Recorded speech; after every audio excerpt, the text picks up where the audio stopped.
नमस्कार विद्यार्थी मित्रांनो, मी मंजिरी शशिकांत गायकवाड आपणा सर्वांचं स्वागत करते नवनीत करिअर अकॅडमी या युट्यूब चॅनलवरती. तर आपण SSC GD चा जो काही अतिसंभाव्य प्रश्नसंच चालू केला होता तोच भाग आपण पुढे घेऊ. आज आपण आपल्या 10व्या भागावरती येऊन पोहोचलो आहोत. म्हणजेच आपण GS चे आपले 5 भाग घेतले होते. त्यानंतर आपण अंकगणित आणि बुद्धिमत्तेची सिरीज चालू केली होती. त्यातली ही आपली 10वी सिरीज आहे आणि या 10व्या सिरीज मध्ये सुद्धा आपण काय घेतोय तर अंकगणित आणि बुद्धिमत्तेविषयीचेच प्रश्न घेणार आहोत. तर बघूयात आपला पहिला प्रश्न. करूयात आपण पहिल्या प्रश्नाला सुरुवात. बघा पहिला प्रश्न काय आहे. खालील प्रश्नात दिलेल्या मालिकेतील गहाळ संख्या शोधा. म्हणजे काय रे, रिकाम्या जागी शोधा किंवा जी संख्या नाहीये नसलेली किंवा प्रश्नचिन्हाच्या जागी कोणती संख्या येईल अशी संख्या तुम्हाला शोधायची. बघा आता 49, 62, 77, 94 आणि 113. तुम्हाला इथं काय कोणती संख्या येईल ते तुम्हाला ओळखायचंय. आता पहिलं आपण काय करू, बेरीज करून बघू, म्हणजे यांची वजाबाकी करून घेऊ. म्हणजे 62 मधून आपण 49 मायनस करू. बघा किती येते, इथं आले 5, इथं आले 12, 9, 10, 11, 12. इथे किती आले, 3 आले. 5तनं 4 गेले 1. म्हणजे यांच्यामध्ये कितीचा फरक आहे रे, ह्यांच्यामध्ये फरक आला 13चा. आता ह्यांच्यामध्ये बघू, 77 मायनस 62. 7तनं 2 गेले किती राहिले, 5 राहिले. त्याच्यानंतर 7तनं 6 गेले किती राहिले, 1. म्हणजे यांच्यामध्ये कितीचा डिफरन्स आलाय, 15चा. आता 94 वजा 77. त्याच्यानंतर इथं आले 8, इथं आले 14. 14 मधून 7 गेले किती राहिले रे, 7 राहिले. 8तनं 1 गेले किती राहिले, 1 राहिला. म्हणजे इथला डिफरन्स कितीचा आलाय, हा 17चा डिफरन्स आलाय. त्याच्यानंतर 113 मायनस किती, 94. इथं आले 0, इथं आले 13. आता 14तनं किंवा 13 मधून 4 गेले किती राहिले रे, 13 मधून 4 गेले किती राहिले, 9 राहिले. ठीक आहे, बघा 4, 5, 6, 7, 8, 9, 10, 11, 12 आणि 13. 9 राहिले. 10तनं 9 गेले किती राहिले, 1. म्हणजे ह्यांचा डिफरन्स किती येणार आहे, हा आला 19चा. म्हणजे बघा 13, 15, 17, 19, 13, 14, 15, 15, 16, 17, 17 नंतर 18, 19. मग 19 नंतर किती येणार, 20, 21. म्हणजे ह्याच्यामध्ये कितीचा डिफरन्स आला पाहिजे रे, 21चा. म्हणजे ह्या 113 मध्ये 21 ऍड करावे लागणार आहेत आपल्याला, बरोबर की नाही. 21 काय करणार आहे, ऍड करावे लागणार आहे. मग 3 आणि 1 किती आले, 4. 2 आणि 1 किती आले, 3. आणि हा आला 1. म्हणजे तुमचं उत्तर किती आलं पाहिजे इथं, 134. म्हणजे ह्या रिकाम्या जागी तुमची कोणती संख्या येणार आहे किंवा तुमचं गहाळ पद कोणतं आहे ते 134 आहे. ऑप्शन मध्ये बघा 141 येणार आहे का रे, तर नाही येणार आहे. 128 नाही, 136 नाही. तुमचं उत्तर आलं 134. ऑप्शन नंबर 4 134 आहे.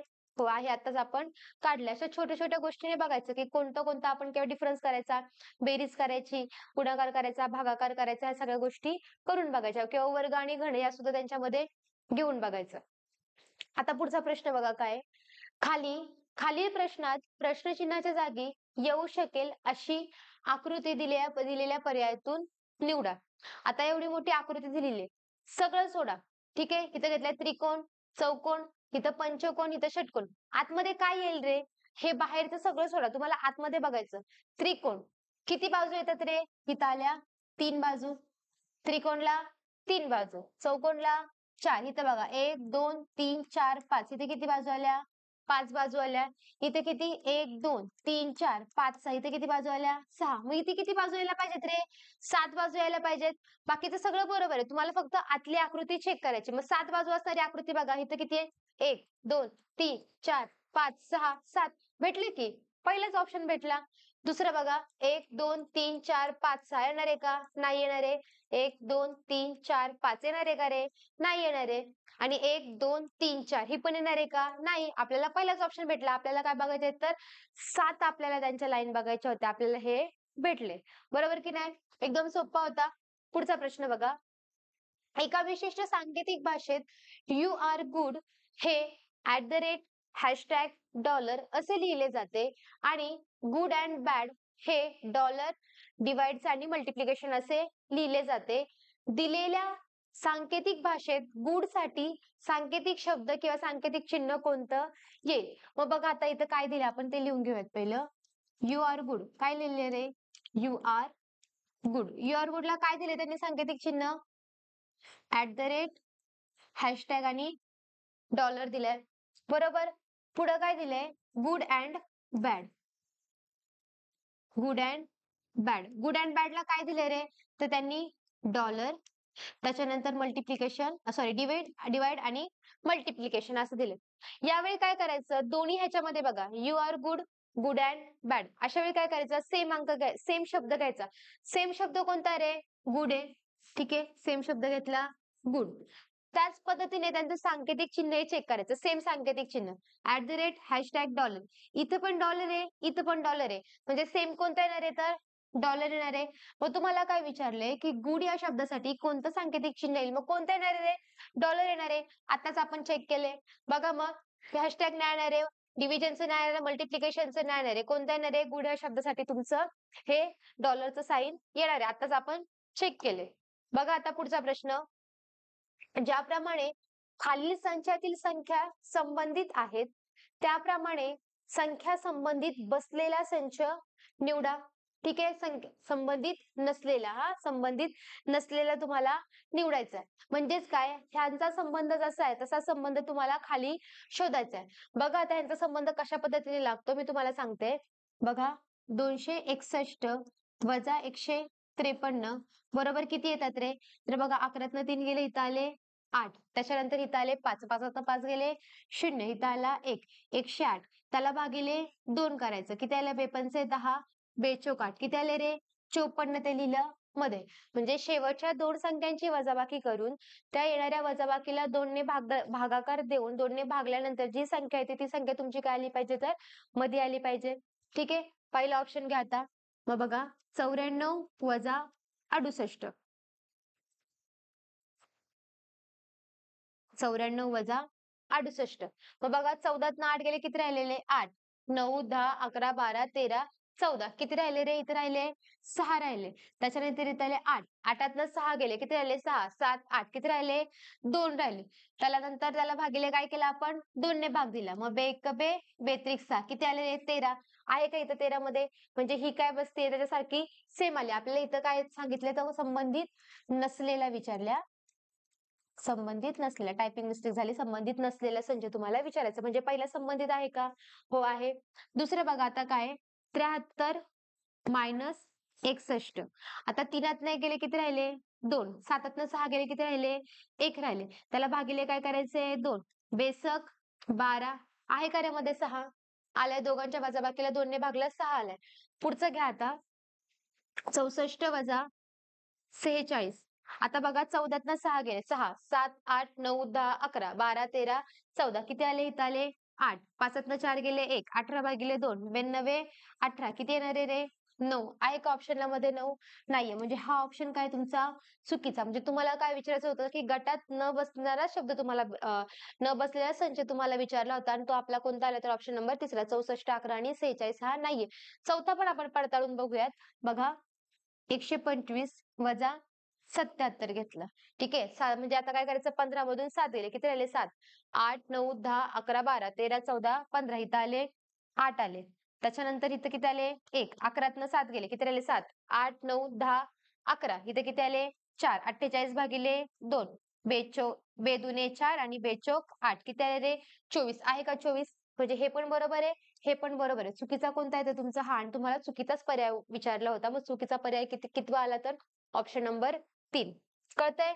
पहिले तुम्हाला मेन काय कळलं पाहिजे, की ते संचाचा संबंध काय? आधी तुम्हाला तो संबंध ओळखता आला पाहिजे, की त्या संचामध्ये नक्की संबंध काय? तुम्ही वेगवेगळ्या पद्धतीने पडताळून पाहायचं आणि ही गणितं तुम्हाला सॉल्व्ह केल्याशिवाय किंवा त्या गणितांचा तुम्हाला सराव असल्याशिवाय ते तुम्हाला जमणार नाहीये. त्याच्यामुळे व्यवस्थित सराव करणं गरजेचं आहे. आणि आता ही वेळ आहे, जेवढे तुम्हाला प्रश्नपत्रिका सॉल्व्ह करता येईल तेवढे प्रश्नपत्रिका सॉल्व्ह करा, किंवा प्रिव्हियस इयरला जे काही प्रश्न येऊन गेले होते ते प्रश्न एकदा डोळ्याखालून घाला. कोणत्या टॉपिक वरती प्रश्न विचारले गेले होते तो टॉपिक अभ्यासा. जर तुमचा टॉपिक झाला नसेल तर टॉपिक करून घ्या. परीक्षेला जर वेळ असेल तर तुमची रिव्हिजन ही व्यवस्थितरित्या करा. पुढचा प्रश्न बघा काय आहे? दिलेल्या मालिकेतील पुढील पदावली शोधा. आता इथे पण आपला एबीसीडीचा हे बघा, मग इथे पण आपल्याला एबीसीडी लागणार आहे. एबीसीडी लिहून घेऊयात. A B C D E F G H I J K L M N O P Q R S T U V W X Y आणि झेड. ठीक आहे. बघा, जी एच त्याच्यानंतर काय रे, JKL मध्ये मिस काय केलंय, आय केलंय. ठीक आहे. त्याच्यानंतर बघा JKL नंतर काय घेतलंय, JKL त्याच्यानंतर काय आहे, OP म्हणजे मिस काय केलंय तर MNOPQR म्हणजे काय रे, पहिला एक अंक त्यांनी मिस केलाय, 2 अंक घेतले, 1 अंक मिस केला, 3 अंक घेतले, 2 अंक मिस केला, त्याच्यानंतर 4 अंक घेतले, मग किती अंक मिस करणार, 3 अंक कोणते, 1 2 3 अंक मिस केले, मग किती घेणार आहे हे, 5 घेणार आहे. म्हणजे VWXYZ VWXYZ ऑप्शन नंबर 4. कळतंय का रे काय केले त्यांनी, पहिले बघा GH घेतले, 2 अंक घेतले, 2 अक्षर घेतले, 2 अक्षरांनंतर त्यांनी एक अक्षर स्किप केला, 3 अक्षर घेतले, 3 अक्षरानंतर 2 अक्षर स्किप केले, 4 अक्षर घेतले, 4 अक्षरानंतर 2 अक्षर स्किप केले, मग इथे किती घेतले तर 5 अक्षर, कोणतं VWXY आणि Z.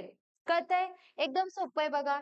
आता पुढचा प्रश्न काय बघा, संख्या मांडणीच्या किंवा नंबर अरेंजमेंट एका यंत्रामध्ये जेव्हा संख्यांची एक इनपुट रेषा दिली जाते, तेव्हा प्रत्येक चरणात विशिष्ट नियमानुसार त्यांची पुनर्रचना केली जाते. खाली दिलेल्या इनपुट आणि पुनर्रचनेचे एक उदाहरण आहे. आता तुम्हाला इनपुट त्यांनी दिले त्या पद्धतीनेच करायचे. आपल्याला खाली पण इनपुट दिले, त्यांनी एक आपल्याला सॉल्व्ह केलेले त्याच पद्धतीने आपल्याला खालचं सुद्धा सॉल्व्ह करायचंय. बघा आपण त्यांनी ज्या पद्धतीने दिले त्याच पद्धतीने आपण सॉल्व्ह करून बघूयात. बघा आता आपले इनपुट घ्या, पहिलं काय आहे, 3 2 4 त्याच्यानंतर 6 8 4 0 त्याच्यानंतर 7 8 0 1 5 1 2 आणि 3 0 6 हे काय दिले त्यांनी आपल्याला, इनपुट दिले. आता पहिल्या चरणामध्ये त्यांनी काय केले बघा, पहिलं चरण 10 16 18 11 8 हे आले कसे रे, पहिले तर 3 अंकी संख्या आहेत आणि पुढच्या 2 अंकी संख्या हे आले कसे, बघा आता यांची बेरीज करू आपण. 5 आणि 3 किती झाले 8, 8 आणि 2 किती झाले 10, आले का 10. सेम बघा इथं 8 आणि 2 किती झाले 10, 10 आणि 4 किती आले 16, आले का. 9 आणि 3 किती आले 12, 12 आणि 2 किती आले 14, 14 आणि 4 किती आले 18, आले का. त्याच्यानंतर बघा 6 आणि 2 8, 8 आणि 3 किती आले 11, 5 आणि 1 6, 6 आणि 2 किती आले 8. आपण पण इथं करू, चरण घेऊ आपलं पहिलं. ठीक आहे, इथे घेऊ आपलं चरण 1, ह्यांची काय करू आपण, सगळ्यांची बेरीज करू. 4 आणि 3 7, 7 8 आणि इथं आले 9 आले. त्याच्यानंतर बघा 8 आणि 4 किती झाले 8 9 10 11 12, 12 आणि 6 किती झाले 12 13 14 15 16 17 आणि इथं आले 18. त्याच्यानंतर बघा 7 आणि 7 किती, 8 आणि 8 किती झाले, इथं आले 16 आले. त्याच्यानंतर 5 आणि 2 7 आणि 1 7 आणि 1 आले, इथं आले 8. त्याच्यानंतर 6 आणि 3 किती झाले 9 आले. ठीक आहे, पहिलं चरण जसं त्यांनी केलं त्याच पद्धतीने आपण पहिलं चरण केलं. पहिला प्रश्न वाचा काय, चरण 3 मधील सर्व घटकांची बेरीज, म्हणजे आपल्याला किती चरणांपर्यंत जायचंय तर आपल्याला 3 चरणांपर्यंत जायचंय. दुसऱ्या चरणामध्ये काय केलंय बघा, 100 256 324 आणि 121 आणि 64. 10चा वर्ग किती रे 100, 16चा वर्ग 256, तर त्याच्यानंतर 18चा वर्ग 324, 11चा वर्ग 121, 8चा वर्ग 64. त्यांनी काय केलं, आलेल्या संख्यांचा वर्ग घेतलाय, आपण पण वर्ग घेऊयात. चरण दुसरं, चरण दुसरं आपण पण काय करूया, सगळ्यांचा वर्ग घेऊयात. ठीक आहे, 9चा वर्ग किती रे 81. त्याच्यानंतर बघा इथं त्यांनी काय केलं, सेम 18चा वर्ग किती घेतला 18चा वर्ग, त्याच्यानंतर 324. 16चा वर्ग किती रे 16चा वर्ग 256, 8चा वर्ग 64, 9चा वर्ग किती आहे तर 9चा वर्ग 81. ठीक आहे, झालं, जसं त्यांनी केलं तसंच आपण केलेले. पुढे बघा त्यांनी काय केले, तिसऱ्या चरणामध्ये 1 13 9 4 10 हे कसे आले बघू आता आपण. 1 0 0 किती आले 1 आली बेरीज. त्याच्यानंतर 5 आणि 5 10 आणि 1 11, 12 आणि 13 ह्यांची बेरीज किती आली 13 आली. 4 आणि 2 6, 6 आणि 3 किती आले 9, 2 आणि 1 3, 3 आणि 1 किती आले 4, 6 आणि 4 किती आले 10. म्हणजे जी आपण जो आपण वर्ग केले त्या वर्गांची काय केलेली, त्या संख्यांची काय केलेली, त्या अंकांची बेरीज केलेली. हा कोणता आला आपला चरण तिसरा. आपण पण घेऊया चरण तिसरा. आपल्याला चरण 3 पर्यंतच काढायचे आणि चरण तिसऱ्यांच्या आपल्या अंकांची बेरीज करायची.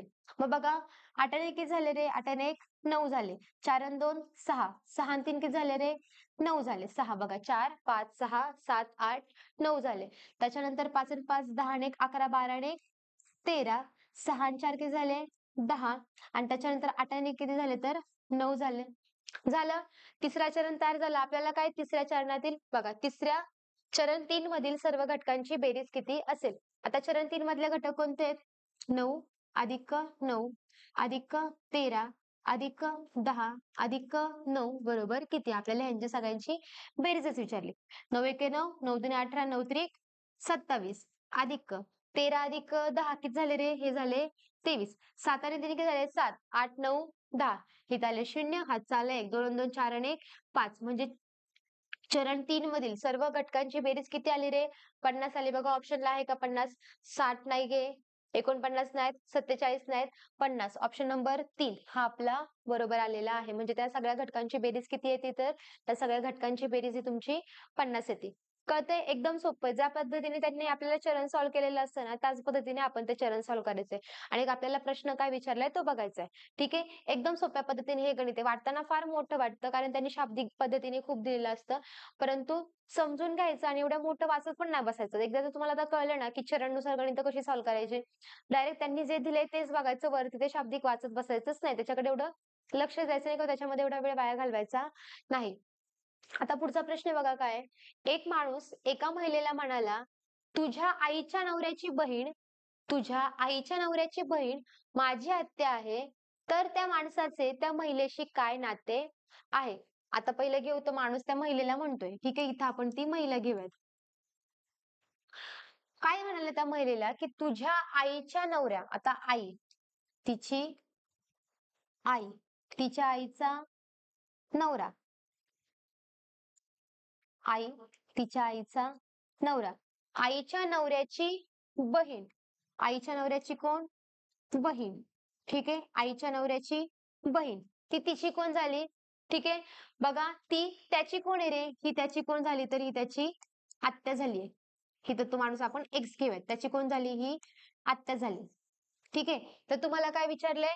त्या महिलेचा त्या पुरुषाशी किंवा त्या पुरुषाचा त्या महिलेशी काय संबंध आहे? त्या दोघांचा एकमेकांशी असलेलं नातं विचारले गेले तुम्हाला. बघा, आईचा नवरा म्हणजे तिचा कोण झाले रे? तिचे कोण झाले? ते वडील झाले. तिचे ते वडील झाले. आणि वडिलांची बहीण ही तिची कोण झाली? ही तिची झाली आत्या. आणि ती त्याची सुद्धा आत्या आहे आणि तिची सुद्धा आत्या आहे. म्हणजे ह्या दोघांची जर ती एक व्यक्ती जर आत्या होत असेल, तर हे दोघांचं एकमेकांशी नातं काय असणार आहे? हे दोघं एकमेकांचे कोण असणार आहेत? हे दोघं एकमेकांचे बहीण भाऊ असणार आहेत. बरोबर की नाही? मग बघा, त्या दोघांचं तुम्हाला काय विचारलंय प्रश्न? त्या माणसाचे त्या महिलेशी, कोणाचे कोणाशी, हे लक्षात ठेवायचं. मग त्या माणसाचे त्या महिलेशी काय नाते येणार आहे? ती महिला त्याची कोण झाली? बहीण झाली. पण तुम्हाला काय विचारलं? त्या माणसाचे त्या महिलेशी नातं काय आलं? तर तो कोण झाला? तिचा भाऊ झाला. ऑप्शन नंबर 1 पहिल्याच ऑप्शन मध्ये दिले बघा, भाऊ. म्हणजे तो तो माणूस त्या महिलेचा कोण झाला? त्या किंवा त्या माणसाचे त्या महिलेशी असणारे नातं काय? तर ते येतं भावाचं नातं. ते दोघं एकमेकांचे बहीण भाऊ होतात. आता पुढचा प्रश्न बघा काय आहे. एम एनच्या उजवीकडे 6 मीटर अंतरावर आहे. ओ एमच्या दक्षिणेस 5 मीटर आणि पी एमच्या उत्तरेस 4 मीटर अंतरावर आहे. एस एनच्या दक्षिणेस 6 मीटर अंतरावर आहे. पीच्या बाबतीत एस अंदाजे कोणत्या दिशेला असेल? ह्याच्यासाठी काय करायला लागणार आहे? आपल्याला पहिल्या दिशा माहिती पाहिजेत. कोणत्या दिशा कुठे किंवा कोणती दिशा कुठे असते हे आपल्याला माहिती पाहिजे. मग बघा, आग्नेय, दक्षिण, नैऋत्य, इथे येणार पश्चिम, वायव्य, उत्तर, ईशान्य आणि इथं कोणती दिशा येणार आहे? तर इथं पूर्व. आपल्याला आधी दिशा माहिती पाहिजेत. आता जसं त्यांनी दिले त्या पद्धतीने करू. एम एनच्या उजवीकडे, इथं आपण एन घेऊयात. एम हा कुठे? एनच्या उजवीकडे 6 मीटर अंतरावरती आहे. इथं कोण आला? तर एम आला. किती मीटर अंतरावरती आहे रे? 6 मीटर अंतरावरती आहे. ओ हा एमच्या दक्षिणेस, इथं एम आहे. एमची दक्षिण दिशा कुठे आहे? तर खाली येते. मग बघा, ओ हा एमच्या दक्षिणेस किती मीटर अंतरावरती आहे रे? तर 5 मीटर. इथं आला ओ. किती मीटर अंतरावरती आहे? 5 मीटर अंतरावरती. आणि पी हा एमच्या उत्तरेस, आता एमची उत्तर दिशा वरती, पी हा एमच्या उत्तरेस किती आहे? तर 4 आला. इथे किती आला? पी. ह्यांच्यामध्ये किती? तर 4 मीटरचं अंतर आहे. पी हा एमच्या उत्तरेस 4 मीटर. एस हा एनच्या दक्षिणेस, एन इथे, एनची दक्षिण दिशा कुठे येणार आहे? खाली. एनच्या दक्षिणेस किती आहे? तर तो 6 मीटर आला. कोण आला? तर एस आलाय. ठीक आहे. आता बघा, तर पीच्या बाबतीत, पी कुठे? पी इथे. पीच्या बाबतीत एस अंदाजे कोणत्या ठिकाणी आहे? म्हणजे काय? पी पासून तर एस हा ह्यांची काय विचारली तुम्हाला? दिशा विचारली गेली. तर बघा ह्या साईडची दिशा कोणती येते रे? आपण ज्या पद्धतीने आता इथं दिशा काढली, इथं कोणती दिशा येते? तर ती येते आपली नैऋत्य दिशा. त्याच्यामुळे पीच्या बाबतीमध्ये एस हा कोणत्या दिशेला येतोय? तर एस हा नैऋत्य दिशेला येतोय. ईशान्य नाही येणार आहे, म्हणजे तुमचा ऑप्शन नंबर कोणता येणार आहे? नैऋत्य. आग्नेय पण नाही, वाय पण नाही. ऑप्शन नंबर 2 कोणत्या दिशेला येणार आहे? तर तो नैऋत्य दिशेला येणार आहे. पुढचा प्रश्न बघा काय आहे? काजल, किरण, कीर्ती, कोमल आणि कुसुम या एका गोलाकार टेबलाभोवती आतील बाजूस तोंड करून बसल्या आहेत. कीर्ती ही काजलच्या उजवीकडे आहे आणि कोमलच्या डावीकडे दुसरी आहे. काजल आणि कोमल यांच्या दरम्यान कुसुम नाही. कीर्तीच्या डावीकडे दुसरा कोण? ज्या पद्धतीने त्यांनी गणितामध्ये सांगितले तशी आपण पहिली मांडणी करू बघा. आता ह्या 5 जणी, त्या जणी काय तर टेबलाभोवती बसल्यात, गोलाकार टेबल. ठीक आहे, गोल काढला. त्यांनी गोलाकार सांगितलाय, आपण पण गोलाकार काढला.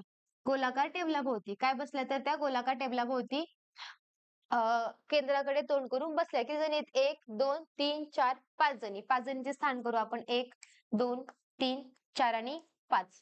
झाले 5 जणी. बघा आता काय सांगितलं त्यांनी. कीर्ती काजलच्या उजवीकडे, इथं आपण काजल घेऊ.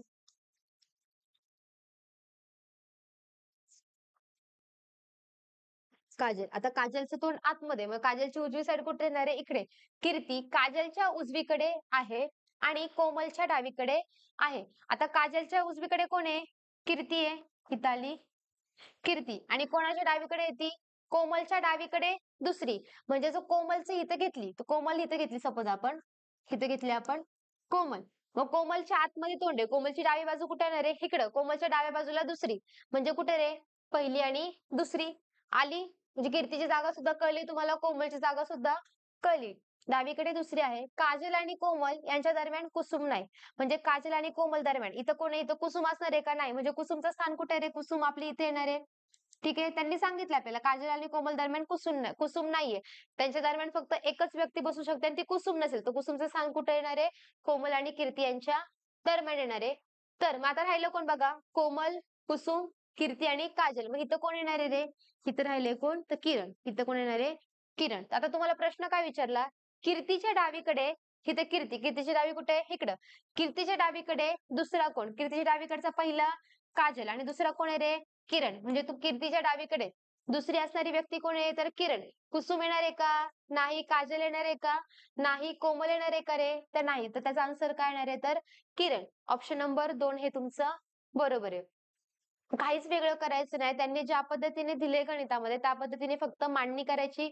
उजवी, डावी बाजू ही तुम्हाला माहिती असायला हवी. त्याच पद्धतीने ते ठेवायची, एक व्यक्ती ठेवायची, त्याची उजवी, डावी बाजू कोण आहे आणि कोणती डावी बाजू आहे, कोणती उजवी बाजू आहे तुम्हाला कळलं पाहिजे.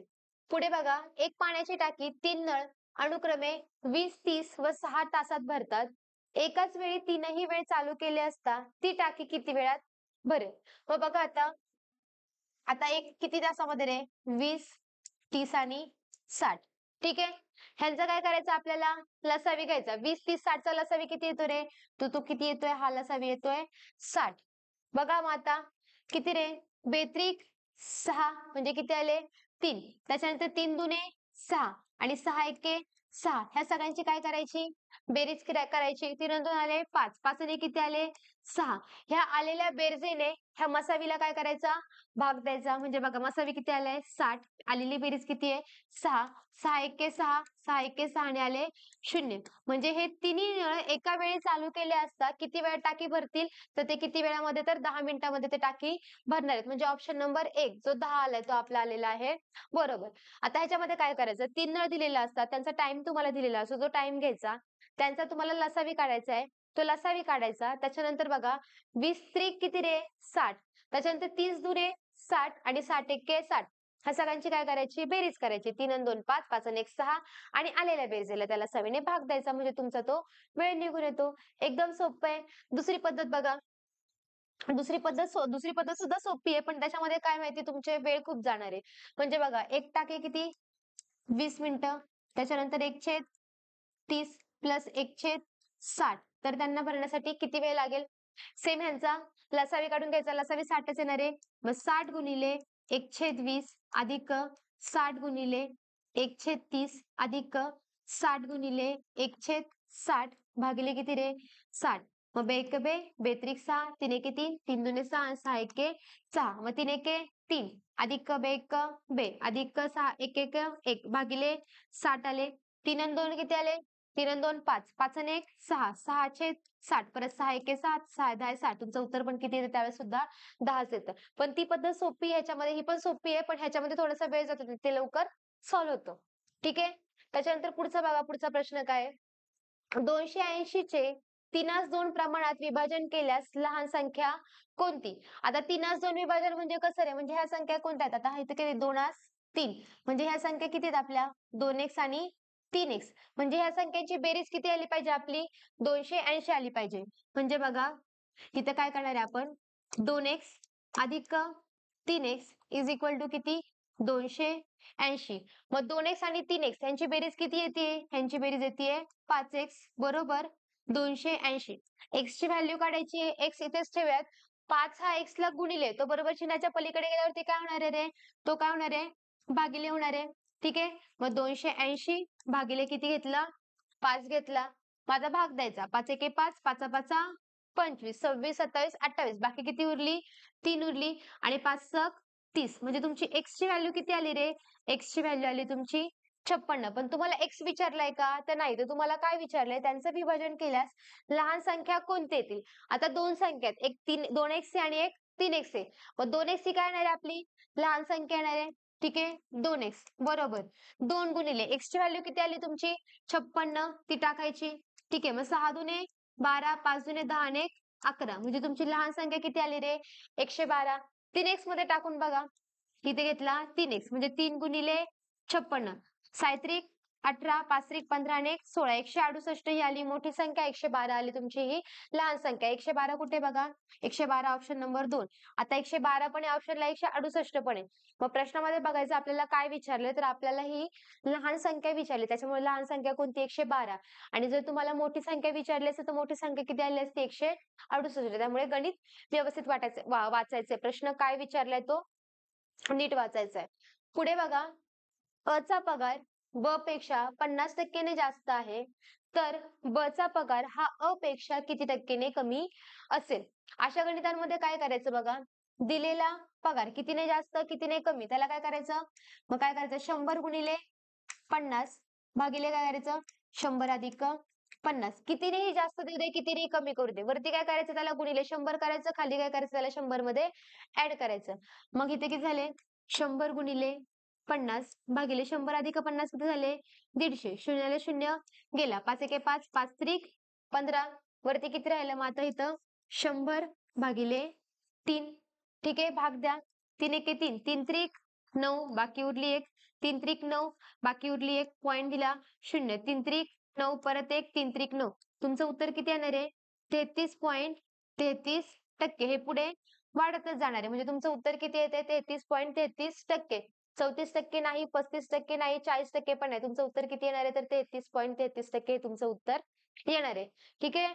पुढचं गणित बघा काय आहे? 6 पुरुष व 5 महिला यांच्या गटातून 5 सदस्यीय समिती स्थापन करायची आहे.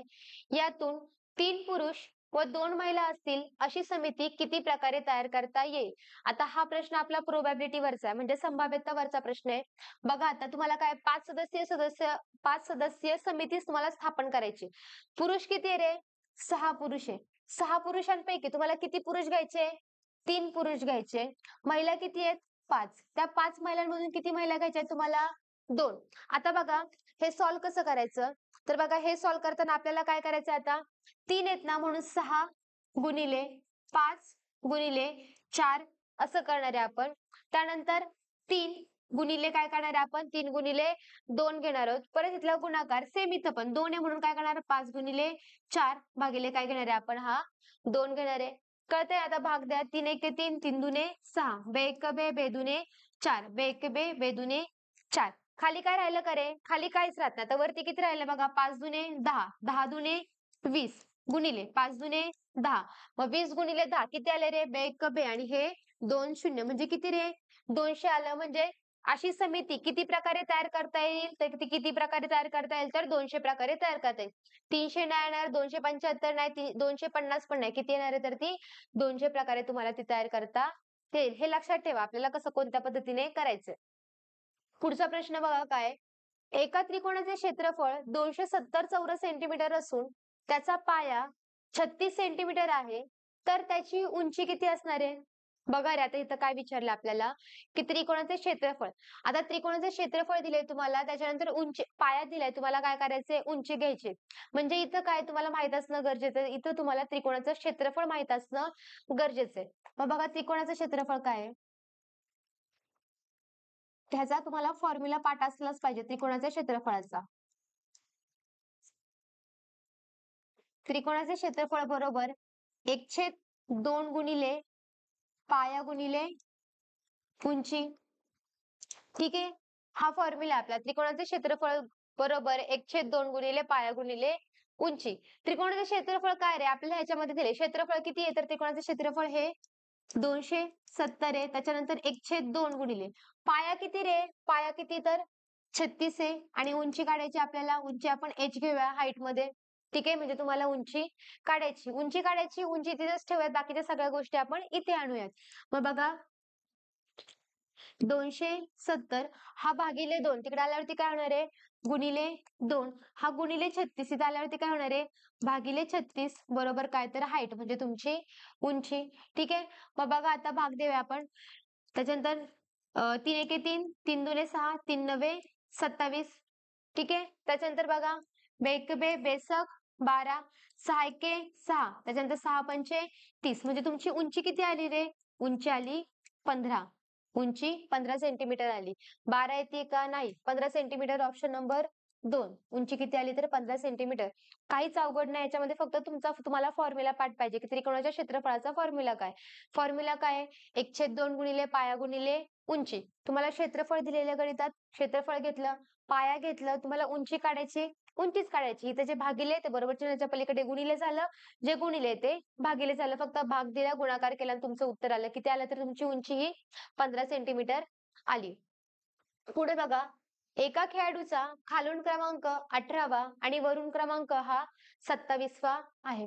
आता एक खेळाडू आहे, ठीक आहे. त्याचा खालून क्रमांक किती दिलाय? खालून क्रमांक हा 18 दिलाय. त्याच्यानंतर वरतून क्रमांक त्याचा किती दिलाय? हा 27 दिलाय. तर आपल्याला काय विचारलंय की त्या स्पर्धेत एकूण किती खेळाडू आहेत? मग बघा त्याचा कितवा क्रमांक आहे रे? 18वा. त्याच्यानंतर वरतून क्रमांक किती किती आहे त्याचा?